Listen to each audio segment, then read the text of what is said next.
The Psychology of Free-to-Play. Hey everyone, welcome back to the channel where we break down how the gaming industry works so you can make smarter choices about your favorite games.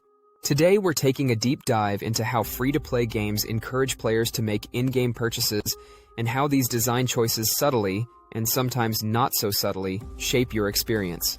To keep things real, we're using eFootball as our main case study. This game has mastered the art of keeping players engaged while offering plenty of ways to upgrade your experience through optional purchases. So whether you're a die-hard free-to-play grinder or someone who likes unlocking premium content, this video will give you a clearer view of how these systems work. Chapter 1. Eye-catching promos and timed offers. One of the first things you'll notice when logging into eFootball: a giant banner with a visually striking promo right on the home screen. After collecting your login bonuses, you're immediately hit with banners and animations showcasing the latest player packs. Here's the trick. Promos refresh every Monday and Thursday, so you're constantly seeing new offers. They last only a week, creating a narrow window to act. Repeated exposure is increased desire. The more often you see something, the more it feels familiar and tempting. Chapter 2. UI design that nudges you to spend. Let's talk about UI. Even when you're just trying to claim your free player spin, the game shows you premium spins first, which require coins purchased with real money. You literally have to scroll past all the paid options to find your free one.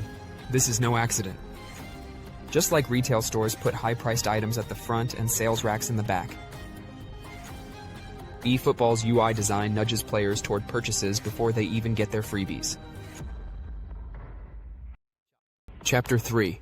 Social pressure through matchmaking. Unlike single-player games where you go at your own pace, eFootball constantly compares your squad to others. Many of your opponents will have premium players that dominate, and when you get destroyed by a team full of legends, it's hard not to feel tempted. Seeing premium players perform well builds desire. Repeated losses to top squads create the urge to upgrade. You might start thinking, if I just had one of those guys. It's clever, and it works. If you're enjoying the breakdown so far, a like or sub really helps the channel grow. Chapter 4. Leaderboards, co-op, and social proof. The game also reinforces spending through social proof. Leaderboards show top regional players, most of whom have stacked premium squads. You can even view their team setups, which highlights how valuable premium players can be. In co-op mode, you actually get to use your teammates' premium players. It's like a free trial, and if that trial helps you win, you're more likely to want one of your own. There's also lone players in My League, temporary access to elite players for a few matches. It's a smart way to let players test drive superstars before committing coins. Chapter 5. The allure of loot boxes. Loot boxes have become one of the most controversial monetization strategies in gaming, and for good reason. You spend coins to open a pack not knowing what's inside. Flashy animations and sounds build tension and excitement. Even a draw of a regular player can trigger casino-like visuals that give a dopamine hit. eFootball does offer a fairer version of this system. In limited box draws, you have a set number of attempts, 150 in this case, and you're guaranteed to get the top prize if you go the distance. In contrast, unlimited boxes from most other games never narrow your odds. Each draw could give you any player, even duplicates. The capped nature of limited draws gives you a sense of control, and makes it less likely you'll overspend compared to other gacha games. Chapter 6. Beautiful cards and collector triggers.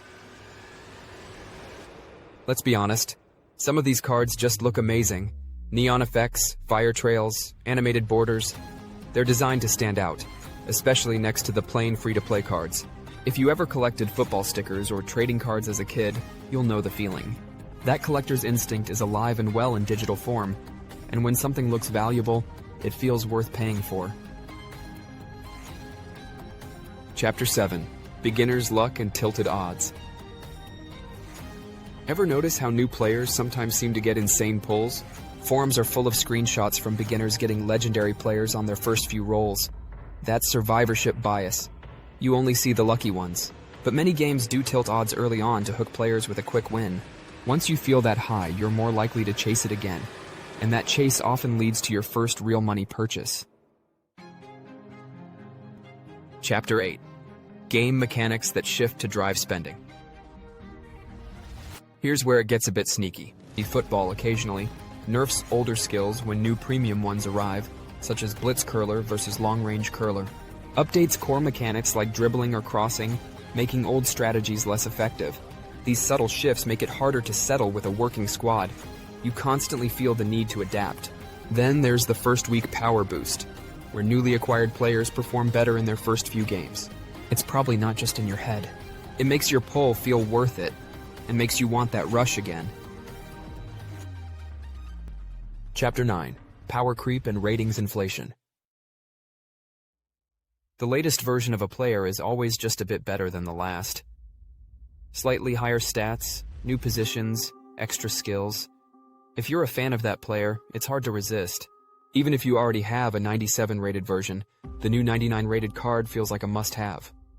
This slow, steady inflation keeps you on the upgrade treadmill and keeps the store busy.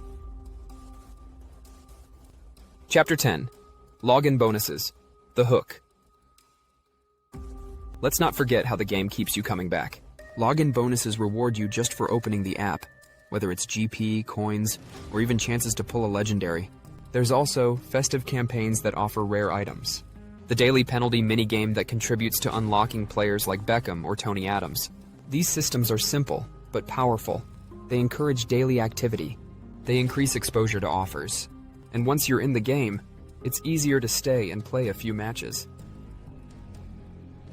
So there you have it. A full breakdown of how eFootball, like many free-to-play games, uses design, psychology, and reward systems to gently, or not so gently, push you towards spending money. None of this is inherently evil. These games fund huge teams of developers, designers, and servers. And many of these mechanics can be fun, if you understand what's happening. So next time you're tempted by a flashy pack or frustrated by that one overpowered player, take a step back and ask yourself, is this my decision, or am I being nudged? Thanks for watching. If you found this breakdown helpful, hit that like button, and maybe even subscribe for more deep dives into game design. See you next time.